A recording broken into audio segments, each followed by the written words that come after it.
अहिले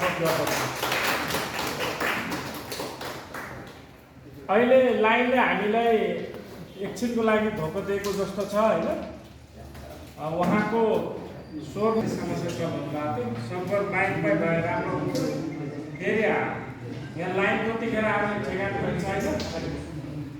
अनि अर्को उहाँको व्यस्तताको कारणले गर्दा पनि लामो समयसम्म उहाँ यहाँ रहन नसकेको कारणले गर्दाखेरि यस्तै अब हामीले कार्यक्रम सञ्चालन गर्ने निधो गरेका छौँ। उहाँलाई हामीले यो विद्युत प्रवचनको लागि 30 मिनेट छुट्याएका छौँ। 30 मिनेटमा पनि उहाँले सकेन भने केही हामीले 5 मिनेट समय चाहिँ कम्प्रोमाइज गर्न सक्छौँ। मैले यति कुरो राख्दै अब विष्णुजी स्वरमा अलिकति समस्या छ भने त थाहा पाइहाल्नु भयो होला बोल्दाखेरि नै अलिकति। त्यही भएर पछाडिका साथीहरू अगाडि आइदिनु भयो भने अलिक सजिलो हुन्थ्यो। मेरो पनि अलिकति आत्मविश्वास बढ्थ्यो। त सबैलाई अभिवादन। आजकल त प्रविधिले गर्दाखेरि यहाँ नहुनेहरू पनि कति सुनिराख्नु भयो होला। उहाँहरू सबैलाई पनि अभिवादन, तपाईँहरू सबैलाई अभिवादन। यो 91औं तामाङ पहिचान दिवसको अवसरमा शुभकामना। पहिचान दिवसको महत्त्व केमा हुन्छ भने हामी के छौँ भनेर हामीलाई बुझ्नलाई सहज तुल्याउँछ। र यो पहिचानका अगुवा जङ्गवीर तामाङलाई श्रद्धाञ्जली। किनभने जहिले पनि पहिचानको अगुवाई गर्ने केही व्यक्तिहरू हुन्छन् हरेक समुदायमा, हरेक समाजमा, र तिनको योगदानलाई हामीले कदर गर्नुपर्छ। र तिनको योगदानलाई कदर गर्दा गर्दै पनि आफैलाई पनि प्रश्न सोध्नुपर्ने हुन्छ कि पहिचानले राजकीय स्वीकृति प्राप्त गरेको 91 वर्ष त भयो, तर 91 वर्षपछि आज हामी कहाँ छौँ भनेर आफैलाई प्रश्न सोध्ने हो। 91 वर्ष अगाडि पनि केही पशुपालक थिए होलान्, केही कृषक थिए होलान्, केही व्यापारी थिए होलान्, केही श्रमिक थिए होलान्। 91 वर्षपछि केही न केही परिवर्तन त समयले ल्याउँछ। तर लगभग उस्तै अवस्थामा अझ कति कुरामा त आफ्नो आत्मसम्मान, आफ्नो समानता गुमाएको परिस्थितिमा किन पुगिएको होला भनेर आफैलाई प्रश्न सोध्नुपर्छ। अरूलाई प्रश्न सोध्न सजिलो छ, अरूको जवाफ पाउन सजिलो छ। गाह्रो काम चाहिँ आफैलाई प्रश्न गर्नु हो। त्यो एउटा प्रश्न गर्ने अवसर पनि यस्तो दिवसहरू हुनुपर्छ। खास गरेर तामाङको मामिलामा सायद 3-4 वर्ष अगाडि पनि मैले एकचोटि केही तामाङ विद्वान साथीहरूसँग यसको बारेमा विमर्श गरेको थिएँ। नेपालमा तामाङको बारेमा यो टुकी मुनिको अँध्यारो किन भयो त? राजधानी काठमाडौँमा तामाङहरूको थात थलो भनेको काठमाडौँ उपत्यकाको चारैतिर मकवानपुर, धादिङ, रसुवा, नुवाकोट, सिन्धुपाल्चोक, त्यसलाई अलिकति एकदम मूल थलो नै चाहिँ राजधानीको यति नजिक, तर राज्य सत्तासँग यति धेरै टाढिएको, यति धेरै दूरी, यति धेरै अँध्यारो किन? शिक्षाको अवस्था तामाङमा कमजोर हुनुको कारण किन? चेतनाको अवस्था तामाङमा कमी हुनुको कारण किन? आर्थिक स्थिति तामाङहरूको सुध्रिन नसक्नुको कारण किन? यस्ता प्रश्नहरूको बारेमा घोत्लिनुपर्छ। सामान्यतया राजधानी नजिक भएको हुनाले त एकदम अगाडि बढेको हुनुपर्ने नि त। काठमाडौँमा अहिले पनि स्वीकार गर्न, आफ्नो कमजोरी स्वीकार गर्न लाज मान्नु हुँदैन।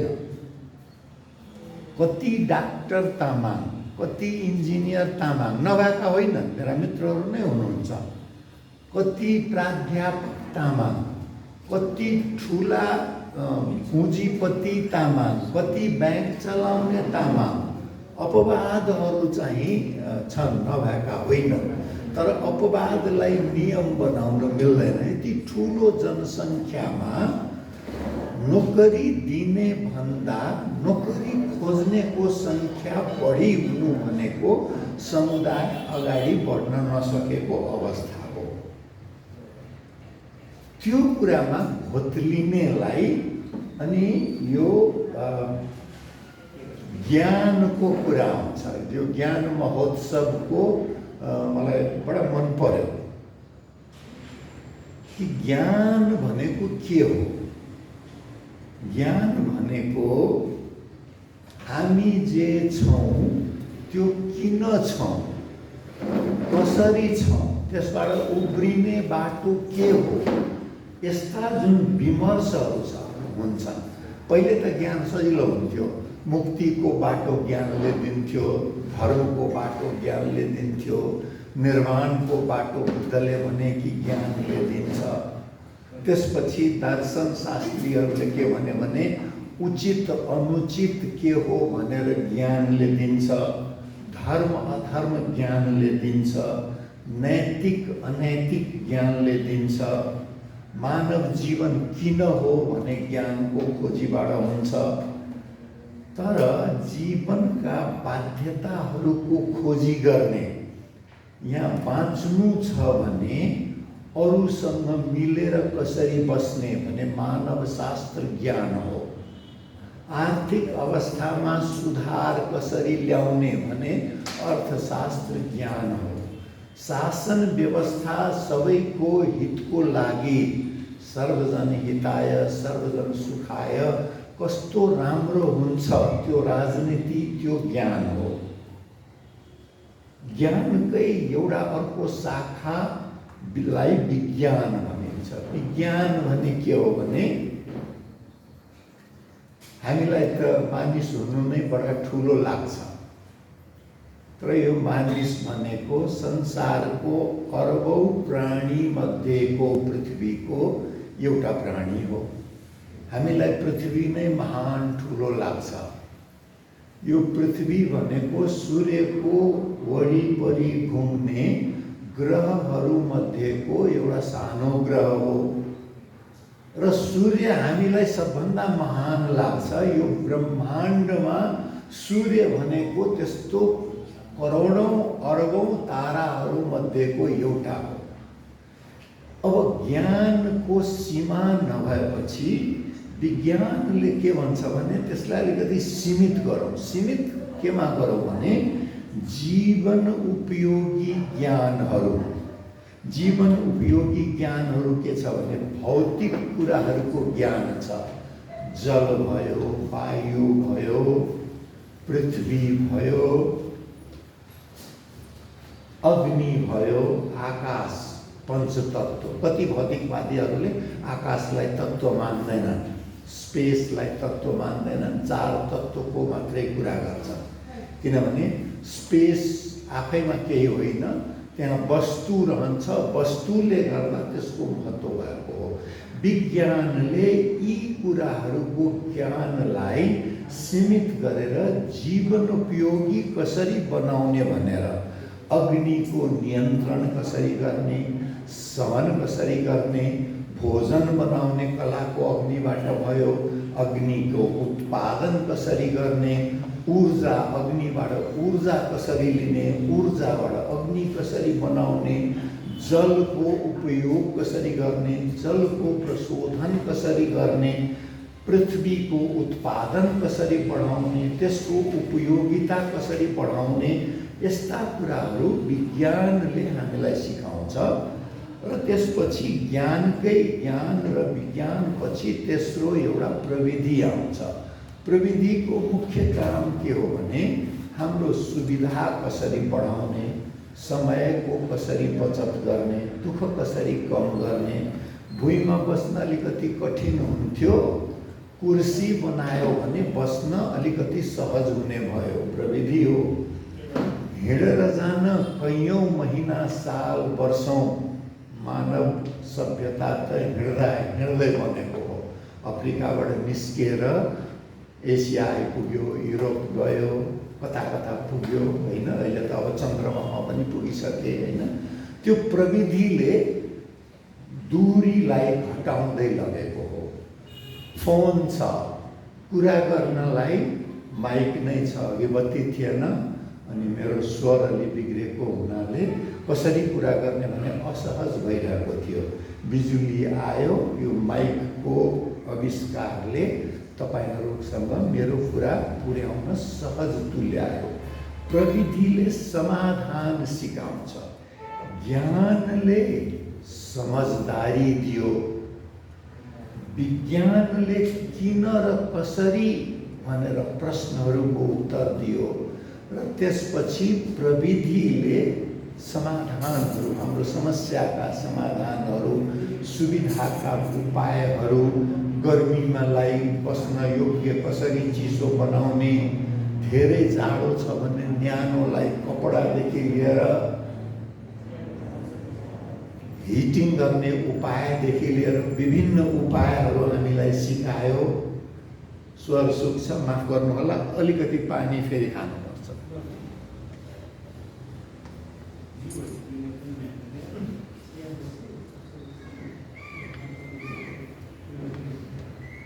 अब यो ज्ञानको बारेमा हामी जुन यहाँ उपस्थित भयौँ कि ज्ञानको कुरा गर्नको लागि तामाङ ज्ञान महोत्सव, तामाङहरू यो ज्ञानमा कहाँ पछाडि परे त्यसको बारेमा विचार गर्नुपर्छ। केही तामाङ साथीहरू त पिएचडी गर्नुभएको छ। मेरै मित्रहरू 2-3 जना हुनुहुन्छ, इन्जिनियरहरू हुनुहुन्छ। एकजना तामाङ इन्जिनियरले त विद्युतको क्षेत्रमा क्रान्ति नै ल्याइदिनु भएको छ। नभएका होइन, डाक्टरहरू हुनुहुन्छ, धेरै विद्वान साथीहरू हुनुहुन्छ। तर ज्ञान परम्परामा औसतमा तामाङहरू किन पछाडि परे? श्रममा अगाडि, ज्ञानमा किन पछाडि भनेर असहज प्रश्नहरू पनि सोध्नुपर्छ। यस्तो प्रश्न पनि गर्ने हो। हाम्रो पनि साथीहरू त यस्तो यस्तो पढाएको छ कि भन्नु त बडा सजिलो छ, तर त्यो जवाब होइन, त्यो ओठे जवाब हो। त्यसले समस्यासँग साक्षात्कार गर्नबाट पछाडि हटाउँछ। अब ज्ञानको स्रोतको कुरा गरौँ। सबभन्दा पुरानो ज्ञानको स्रोतहरूमा के भनिएको छ भने सबभन्दा विश्वसनीय ज्ञान प्रत्यक्ष प्रमाण भएको ज्ञान हो। आगोले पोल्छ भनेर बच्चाले छोएपछि थाहा पाउँछ। सेन्स अफ टच इन्द्रियको ज्ञान हो। त्यस्तै कानले केही कुरा सुन्यो भने ए यो कुरा त हो रहेछ नि भने मैले आफ्नै कानले सुनेको हो भन्छ, त्यो ज्ञान हो। आँखाले देखेको त्यो ज्ञान हो। जिब्रोले स्वाद पाएको त्यो ज्ञान हो। र कति कुरा महसुस गरेको, जाडो भएको छ नि त, कहाँ अहिले त होला नि, अथवा अहिले त गर्मी भएको छ, अहिले त 25 नाग्यो होला तापक्रम भने महसुस गरेर ज्ञानको सबभन्दा पुरानो स्रोत त्यो थियो। त्यो चाहिँ लगभग मानव समुदायमा सबैमा बराबर बाँडिएको छ। कसैले कम पोल्ने बढी पोल्ने हुँदैन, कसैलाई तिर्खा कम लाग्ने बढी लाग्ने हुँदैन।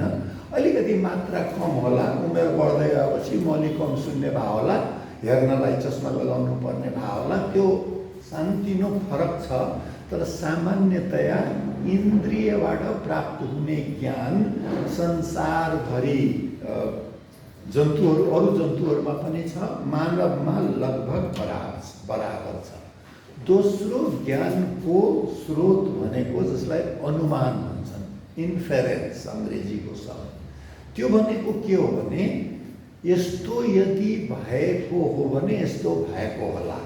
भान्सा कोठाबाट धुवाँ आएको छ भने त्यहाँ आगो बलेको होला। लसुन तरेको गन्ध आयो भने केही कुरा त्यहाँ पाकिरहेको होला। बाटो भिजेको छ, अहिले पानी परिरहेको छैन भने पनि राति त पानी परेको होला भनेको यो अनुमान हो, यो पनि ज्ञानको आधार हो। यो अनुमान ज्ञानको प्रसङ्गमा यहाँ मैले तमाङ्गुको प्रसङ्ग एउटा कोट्याउँछु। 3-4 वर्ष अगाडि मैले तामाङबारे बोल्दाखेरि मेरो अनुमानमा तामाङ कतैबाट आएका होइनन्, यहीँका आदिवासी हुन् भनेर मैले एउटा तर्क गरेँ। त्यसपछि मेरा केही तामाङ साथीहरूले नै के भने हैट सिके त्यस्तो तैँले भन्नुहुन्न थियो, हामी त कहाँ, हामी त चिनको मैदानबाट आएको हो नि त। हाम्रा पुर्खाहरू घोडचढी सैनिक भएर आएका, कोही चाहिँ एकदम व्यापारी भएर आएका। यो के छ भने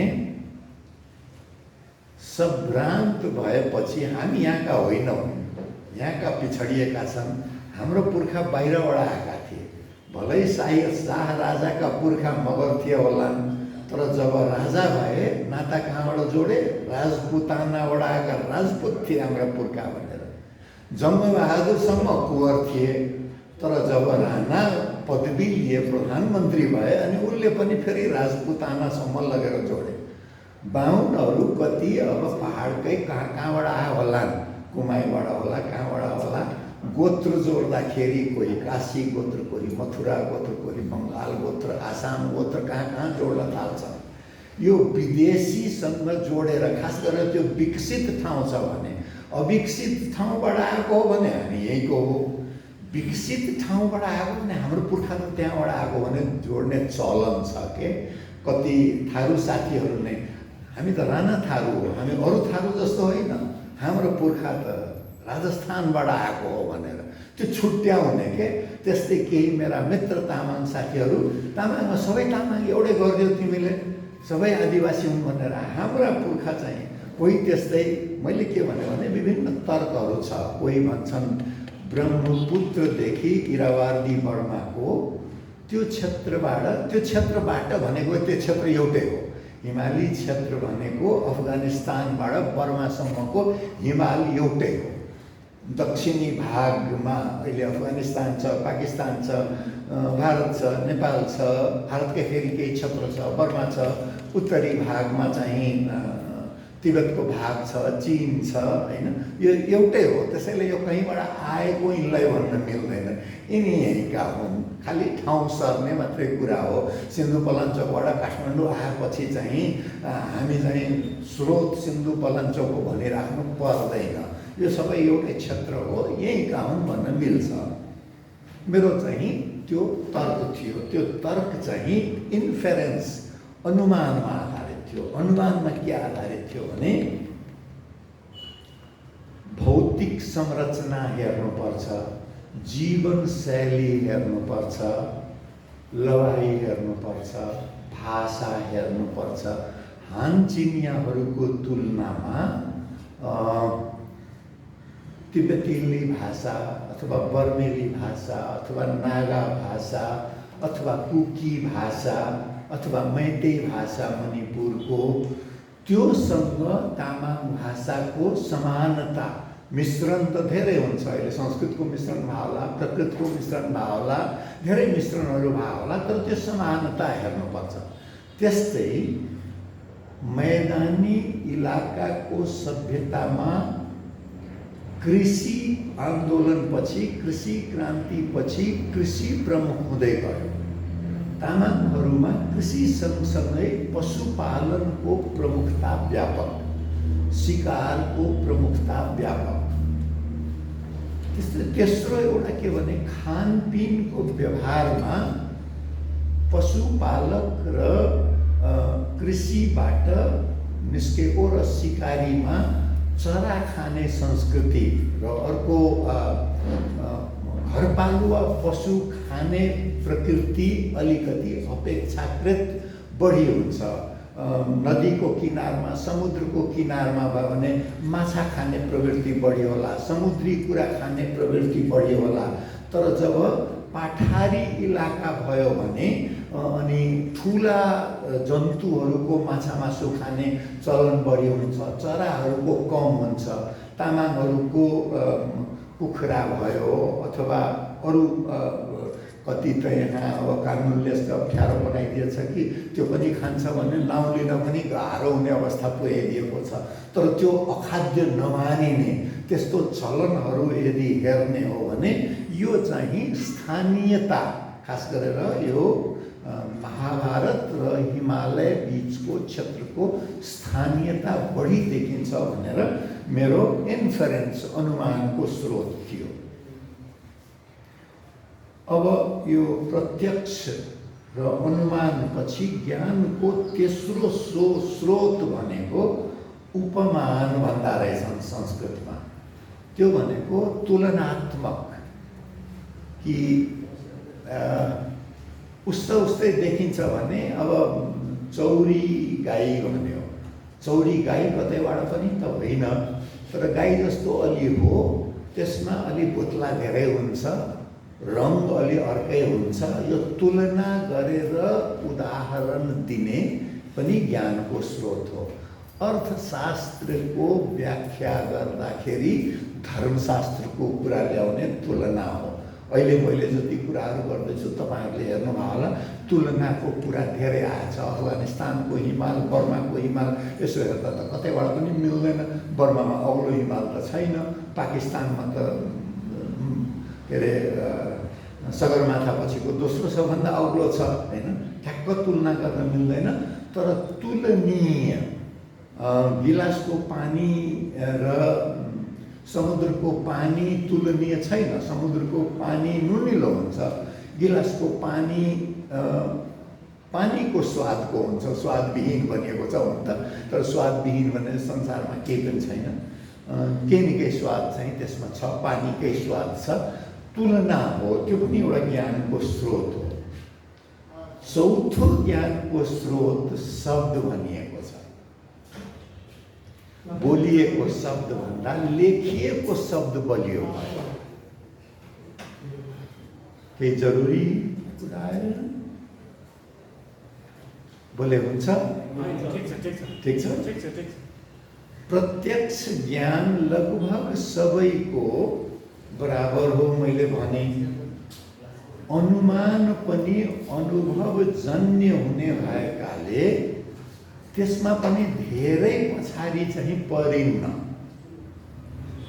उपमान पनि हेर्दा हेर्दै सिकिने भएको हुनाले त्यसमा पनि कोही भन्दा कोही कम हुँदैन। बच्चाले पनि प्रत्यक्ष भन्न सक्छ, अनुमान गर्न सक्छ, उपमान दिन सक्छ। यो शब्द ज्ञानमा चाहिँ पछाडि परियो। शब्द ज्ञानमा किन पछाडि परियो भने शब्द ज्ञानको दुईटा मुख्य तरिका छ। एउटा शब्द ज्ञान के हो भने कति सम्झिएको छ, मेमोरी एउटा शब्द ज्ञान हो। अर्को शब्द ज्ञान के हो भने लेखिएर, ताडपत्रमा लेखियो। ताडपत्रमा कसले लेखाए? जसको शासन थियो। शिलापत्रमा लेखियो। शिलापत्रमा कसले लेखाए? जसको शासन थियो। ताम्रपत्रमा लेखियो। ताम्रपत्र कसले लेखाए? जसको शासन थियो। वेदमा लेखिएको छ। वेद कसले भन्न त ईश्वरले नै प्रकट भएको भन्छन्, तर कसै न कसैले ईश्वरबाट प्रकट भए पनि लेखेका होलान् नि त। त्यो भनेको त शक्तिमा हुनेहरूले लेखेका हुन्। कानुनमा यस्तो लेखिएको छ। कानुन कसले बनायो? शक्तिमा हुनेले बनायो। पाठ्य पुस्तकमा लेखिएको छ। पाठ्य पुस्तक कसले लेख्यो? जसले पहिले पढ्न पायो, अवसर पायो। यो शब्द ज्ञानमा चाहिँ वञ्चितहरूको पहुँच कम भयो, दलितको पहुँच कम भयो, मधेसका पहाडका जनजातिहरूको पहुँच कम भयो। खस आर्य जुन वर्चस्ववादी समुदाय छ तिनकै पनि महिला नारीहरूको पहुँच कम भयो।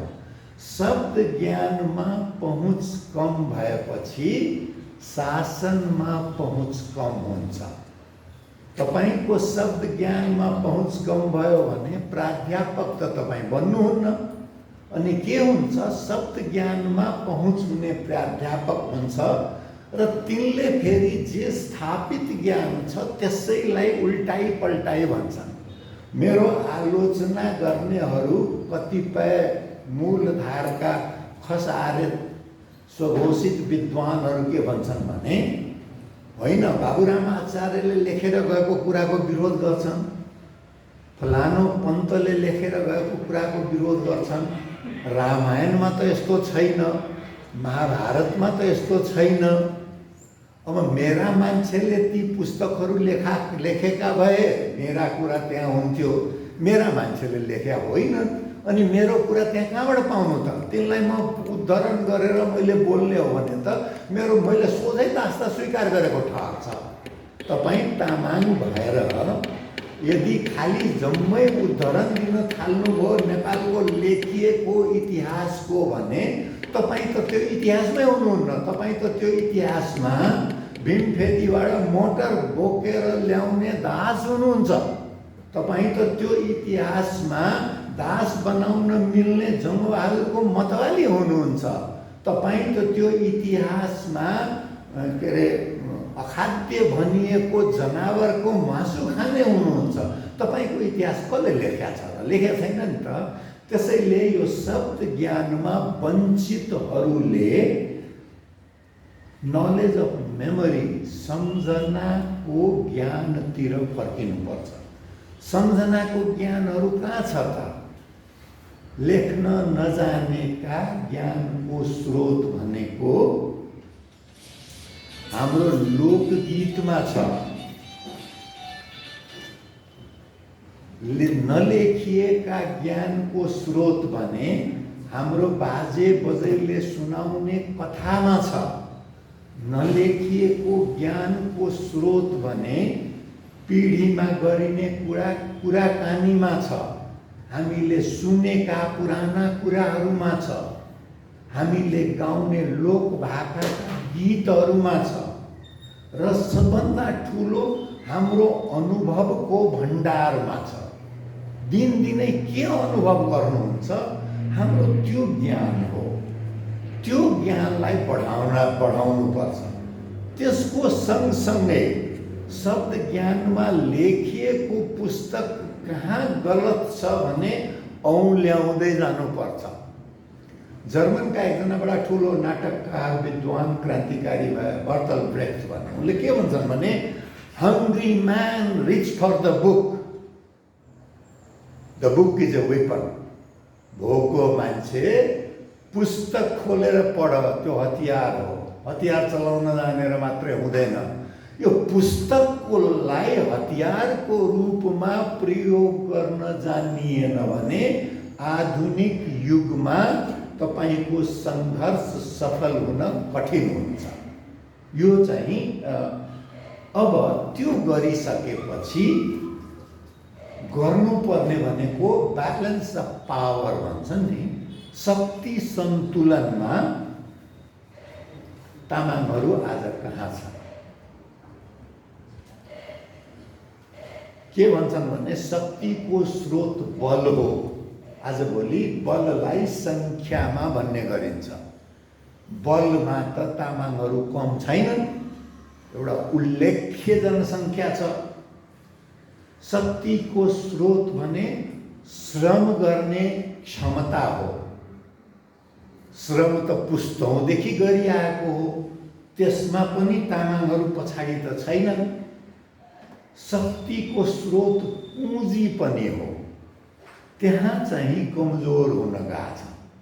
तामाङ मात्रै होइन, थकाली र एक हदसम्म नेवा, दुईटा जनजाति बाहेक पहाड र मधेस दुवैतिर जनजातिहरूमा पुँजीको शक्ति चाहिँ केही कम छ।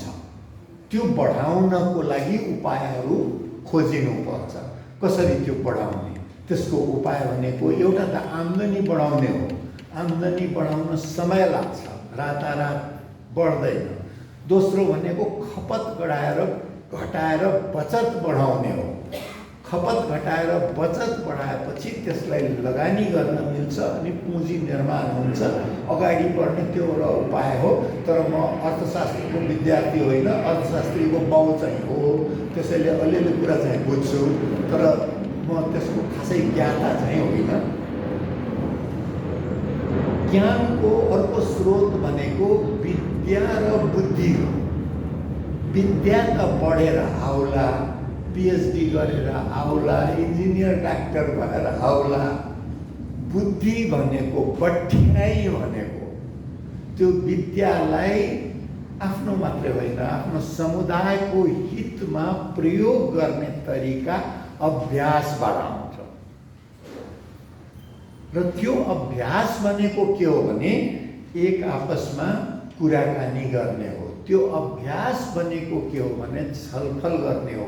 यी यस्तै ज्ञान उत्सवहरू अनुभवको आदान प्रदान। एउटा एक किसिमले ठगिएको छ भने ठगिएको कुराहरू कसैलाई सुनाउँदैन, तर ठगिएको कुराहरूलाई यदि नसुनाउने हो भने अर्को त्यस्तो नठगिउन् भने कसरी थाहा पाउँछ? एउटाले कुनै तरिकाले सफलता पाएको छ भने त्यो अरूलाई सुनाएन अनुभव भने अर्को व्यक्तिले त्यो उपाय कसरी अवलम्बन गर्छ?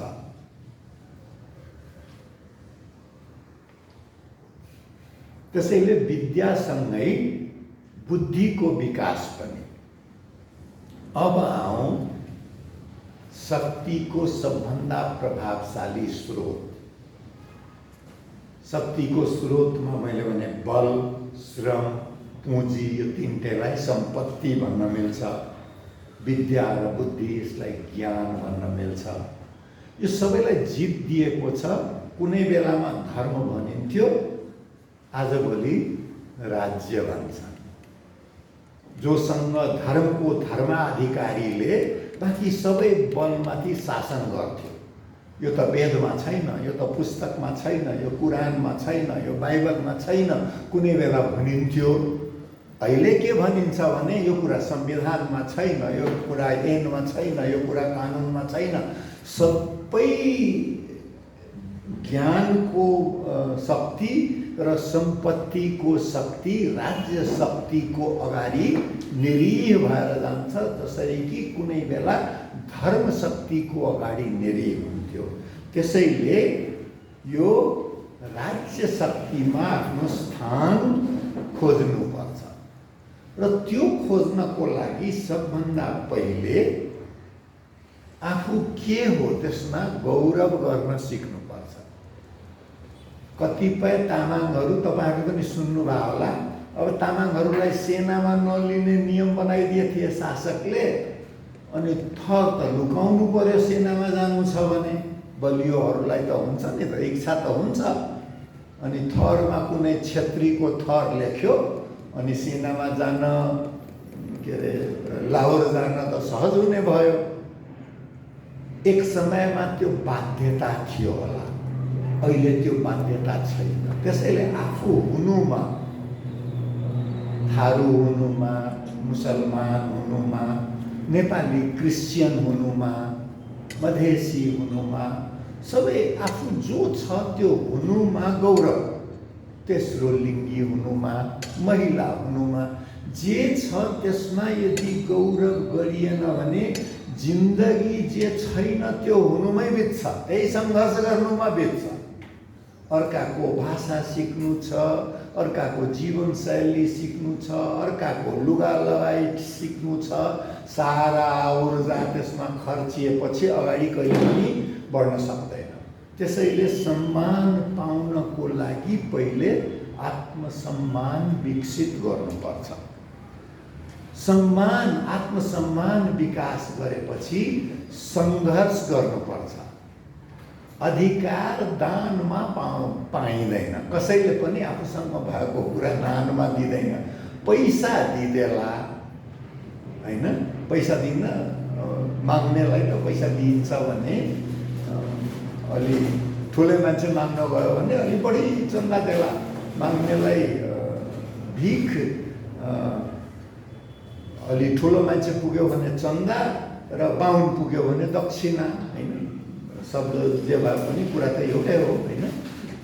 त्यो चाहिँ जहाँ पैसा मान्छेले दिन्छ, अधिकार चाहिँ सङ्घर्ष बेगर हुँदैन। सङ्घर्षको लागि पहिले युद्ध गर्नु पर्थ्यो, अहिले सङ्घर्षका अहिंसात्मक तरिकाहरू आएका छन्। यद्यपि युद्ध अहिले पनि हुन्छ, युद्ध मूलतः राष्ट्रमा विभिन्न समूहहरूमा युद्धको फाइदा पनि छ, बेफाइदा पनि छ। फाइदा के छ भने तत्काल के अरे त्यसको प्रतिफल पाइन्छ। बेफाइदा के छ भने जित्ने र हार्ने दुवै हार्छन्। आखिर पुष्पकमल दाहाललाई रामनामी ओढ्न त बाध्य भइएछ नि त, होइन? त्यो जित्ने र हार्ने दुवै चाहिँ सम्भावना, डर रहने भएको हुनाले सङ्घर्षको अरू स्वरूप खोज्नुपर्ने हुन्छ। अब कुरा त जति नै गर्दै गए पनि 30 मिनट हुनुभएको थियो, 30 मिनट भयो। अब 5 मिनट चाहिँ ग्रेस हुन्छ भनेर म अब समेट्नेतिर लागौँ, होइन? बढी समय लिनमा मलाई विश्वास छैन, किनभने कुरालाई जति लम्ब्यायो नि त्यति लम्बिने हो र कहिलेकाहीँ छोट्याउन पनि सम्भव हुन्छ। त्यसैले दिएको समयभन्दा बढी बोल्नु अर्काको समयमाथिको हस्तक्षेप हो। मैले 5 मिनट बढी लिनु भनेको यहाँको 50 जनाको 5 मिनट 50 भनेको 250 मिनट खेर पार्न हुन जान्छ नि त, होइन? एकजनाको मात्रै त होइन नि त त्यो। अब अन्तिम यदि समेट्ने हो भने आजको मितिमा तामाङ समुदायको 1, 2, 3, 4 गर्ने हो भने मुद्दाहरू के हुन्? मुद्दा र समस्यामा फरक छ। मुद्दा के हो भने जेको बारेमा विमर्श गरिनुपर्छ। प्रश्न के हो भने जसको उत्तर हुन्छ। अब मसँग कहाँबाट उत्तर हुनु? मैले स्कुलमा, म त मेरो गाउँको स्कुलमा पढेको, सायद एकजना तामाङ साथी हुनुहुन्थ्यो, त्यो पनि मभन्दा 1 कक्षा तल, मधेसको मान्छे, जलेश्वरको सानो स्कुलमा पढेको। खासै परिचय थिएन। पछि काठमाडौँ आएपछि पनि मैले लाज नमानी स्वीकार गर्नुपर्छ, सुरुमा भेटेको तामाङहरूमा चाहिँ साह्रै म पनि अलिकति हच्किने, किनभने रक्सी खानेहरू धेरै देखिने र उहाँहरू पनि अलिकति हच्किने। यो त रक्सी पनि खाँदैन, मासु पनि खाँदैन, यस्तो पनि कहीँ मान्छे हुन्छ भने उहाँहरू पनि हच्किने, म पनि हच्किने भावनाले हाम्रो सम्बन्ध त्यति गहिरो चाहिँ हुन सकेको थिएन। धेरै पछि इन्जिनियरिङ फिल्डमा गएपछि अनि त्यसपछि लेखनमा लागेपछि मात्रै हाम्रो भिन्नताका बावजुद नेपालको यो समाजमा हाम्रा समानताहरू पनि छन् भनेर अनुभव भएपछि मात्रै केही आत्मीयता भएको। त्यसैले मेरो यसको बारेमा जानकारी धेरै छैन। निस्मुजीलाई मैले त्यही नै भने, तामाङको बारेमा बोल्न मलाई बोलाउनुहुन्छ, मलाई खासै त्यसको बारेमा जानकारी नै छैन। किनभने जानकारी नहुनुको कारण अघि नै मैले भने शब्द ज्ञान हो। तामाङको बारेमा लेखेको पुस्तकहरू अब जनकराज शर्माले लेखेर गएका छन्, डोरबहादुर बिष्टले लेखेर गएका छन्, के देवकोटा भनेर लेखेर गएका छन्। खोज्यो भने ती बाहेक पाउँदैन। तिनले त म जस्तै त, मेरै जस्तै त होला नि, तिनी तामाङ त होइनन्। जुत्ता लगाउनेलाई कहाँ दुख्छ भन्ने कुरा त जुत्ता लगाउनेलाई नै थाहा हुन्छ नि त। बाह्य अनुसन्धानकर्मीले पछि अङ्ग्रेजी पढ्दै गएपछि 1-2 जना भियनाका विद्वानले अथवा बेलायतका विद्वानले लेखेको केही पढ्न पाइयो, तर त्यो सीमित हो, एकपक्षीय हो, त्यो चारैतिरको होइन। त्यसैले म मुद्दा मात्रै उठाउन सक्छु, प्रश्न र जवाब मसँग छैन। पहिलो के हो भने यो कुराबाट तपाईँहरू मुक्त हुनुहोस् कि बाहिरिया हो भनेर। तामाङ भनेको आदिवासी जनजाति नेपालकै हो। र दोस्रो कुरा के भने तामाङ के हो? तामाङ भनेको जात होइन, तामाङ भनेको थर होइन। तामाङभित्र विभिन्न थर होला। तामाङ भने भाषा पनि होइन, तामाङभित्र कतिपय भाषा होला, यद्यपि मानकीकरणको प्रयत्न चाहिँ हुनुपर्छ। जसरी थारू साथीहरूले थारू भाषाको मानकीकरणको एउटा अभ्यास सुरु गर्नुभएको छ, मगर साथीहरूले सुरु गर्नुभएको छ। त्यसैले मानकीकरण चाहिँ हुनुपर्छ, त्यो भयो भने सजिलो हुन्छ। तर अहिले तामाङमै पनि भाषिकाहरूमा फरक हुन सक्छ, यद्यपि मलाई गहिराइसँग त्यसको ज्ञान छैन। तामाङ भनेको संस्कृति मात्रै पनि होइन, त्यो भित्र विभिन्न परम्परा र संस्कृति भएकाहरू हुन सक्छन्, किनभने परम्परा र संस्कृति स्थान विशेष अनुसार विकसित हुँदै जान्छ। तामाङ भनेको यो सबै अवयव भएको एउटा राष्ट्र हो। राष्ट्रको परिभाषा के हो भने मूल लगभग उस्तै, आदिवासी हुन् त्यसैले मूल लगभग उस्तै, भाषा फरक फरक भए पनि मिल्दो जुल्दो एउटै भाषिक समूहको, संस्कृति फरक फरक भए पनि एउटै संस्कृति समूहको र एउटा निश्चित क्षेत्रमा बसोबास गर्ने नृजातीय समूहलाई मानवशास्त्रीहरूले राष्ट्र भन्छ। त्यसैले नेपाललाई बहुराष्ट्रिय राज्य मान्नु हो भने तामाङ एउटा राष्ट्र हो। यो जात होइन, यो भाषिक समूह मात्रै होइन, यो धार्मिक समूह मात्रै पनि होइन। कोही बुद्ध धर्म मान्ने होलान्, कोही बौद्ध धर्म मान्ने होलान्, कोही प्रकृति पूजक होलान्, कोही कुनै पनि धर्म नमान्ने होलान्, कति मुसलमान बनेका होलान्, इसाई बनेका होलान्, विभिन्न धर्म हुन सक्छ नि। एउटा राष्ट्रमा विभिन्न धर्म हुन सक्छ, तर मूल एउटै क्षेत्रमा बसोबास गर्ने मिल्दोजुल्दो जीवनशैली, मिल्दोजुल्दो भाषिक समूह, मिल्दोजुल्दो संस्कृति समूह भएको हुनाले यो राष्ट्र हो। अब यो राष्ट्रको चरित्र के हो त्यो हेरौँ। राष्ट्र भएपछि राष्ट्रको एउटा चरित्र हुन्छ भन्छन् नि। कोही लडाकु हुन्छ, कोही चाहिँ मिलेर बस्ने हुन्छ, समन्वयवादी रहँदै आएको छ। तामाङको इतिहास मैले पढेसम्म, अरू त अब सुनेको कुरा यो कान समात्नुपर्छ, झुटो बोलियो कि भनेर, किनभने थाहा नभएको कुरामा त यसो गर्नु पऱ्यो नि त। सबै कुरा मलाई थाहा छैन। समन्वयवादी सङ्घर्षको तामाङहरूको इतिहास 91 वर्ष अगाडि तामाङ लेख्नलाई भएको सङ्घर्षपछिको इतिहास हेर्ने हो भने सकभर मिलेर बस्ने त्यो किसिमको एउटा जुन प्रवृत्ति देखिएको छ, यसलाई चाहिँ कसरी जित्ने? किनभने सङ्घर्ष बेगर त अधिकार प्राप्ति त हुँदैन। राष्ट्रले राज्य पाउनको लागि बहुराष्ट्रिय राज्यमा राज्यको विभिन्न प्रादेशिक स्वायत्ततामा स्वायत्त सीमितता सहितको स्वायत्त राज्य पाउनको लागि त सङ्घर्ष गर्नुपर्छ। त्यो भनेको समन्वयवादी परित्याग गर्नुपर्छ भने होइन, समन्वय अरू जनजातिसँग गर्नु पर्यो। समन्वय आफ्नै भित्रको विभिन्न धर्म, कोही हिन्दूवादी तामाङ छन् भने तिनले क्रिस्चियन तामाङको अनुहारै नहेर्ने चाहिँ गर्नु हुँदैन। नयाँ नयाँ ओम धारण गरेकाहरू, नयाँ नयाँ इस्यु बन्नेहरूकासँग चाहिँ बाजाबाज गरेर समन्वय हुँदैन। समन्वय भनेको सहनशीलता पनि हो, समझदारी पनि हो, त्यो विकसित गर्नुपर्छ। अन्य जनजातिहरूसँग समन्वय गर्नुपर्छ। दलितहरू, बाहुनभन्दा अगाडि गएर तामाङले दलितलाई अछुत ठहर्याउने त कतैको पनि न्याय देखिँदैन नि। बुद्ध धर्म मान्ने हुन् अथवा बौद्ध धर्म अथवा प्रकृति पूजा अथवा इसाई अथवा इस्लाम, ब्राह्मणवादी धर्म बाहेक अरू कुनै धर्ममा पनि अछुतको त बाँकी छैन नि त। त्यसैले दलितहरूसँगको समन्वय, मधेसीहरूसँगको समन्वय, यी सबै भारतीय हुन्, इन्डियन हुन्, बिहारी हुन् भनिदिने हो भने त त्यही भएर त तपाईँहरूलाई तामाङहरूलाई भोटे, जबकि भोटसँग कुनै तामाङको लेनादेन नै छैन। भोट भनेको पाठार हो, प्लेटो हो, ड्राई एरिया हो।